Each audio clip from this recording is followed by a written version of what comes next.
যারা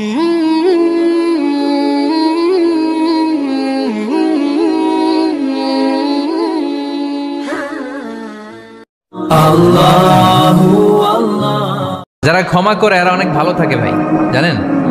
আপনি ক্ষমা করে দিলে আপনি শান্তিতে থাকবেন। আপনি যদি আপনার ব্যাড এক্সপিরিয়েন্স, তিক্ত অভিজ্ঞতা, কে আপনারে গালি দিছিল, কষ্ট দিছিল, সবসময় এগুলো বয়ে বেড়ান, it will burn your self inside. এগুলো আপনার ভিতরে জ্বালায় পড়ে ছারখার করে দিবে। আর যদি ভুলে যান, জায়গায় মাফ করে দেন, তাহলে শোধবোধ সব শেষ। আমি আছি শান্তিতে, ঠিক কি না? আমরা শান্তি চাই কি চাই না? আমরা অতীতের এই কষ্ট বুকে নিয়ে আর চলতে চাই? সমাধান একটাই, ক্ষমা করে দেন। স্ট্যামফোর্ড ইউনিভার্সিটি, ক্যালিফোর্নিয়ার স্ট্যামফোর্ড ইউনিভার্সিটির একজন প্রফেসর ফ্রেডরিক লাস্কিন, ওনার একটা আর্টিকেল আমি পড়েছি। ওখানে উনি গবেষণা চালিয়েছেন, অনেক মানুষের মধ্যে গবেষণা চালিয়ে দেখেছেন যে যারা অন্যরা ক্ষমা করতে পারে না, এদের রোগবালাই বেশি, কষ্ট বেশি। আর যারা সহজে ক্ষমা করে দেয়, এরা সবসময় শান্তিতে থাকে।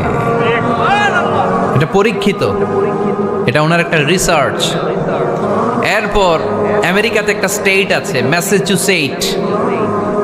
এই ম্যাসাচুসেটস জেনারেল হসপিটালে একজন পৃথিবী বিখ্যাত সাইকিয়াট্রিস্ট বসে, মনোবিজ্ঞানী, নাম হচ্ছে প্রফেসর হারবার্ট বেনসন।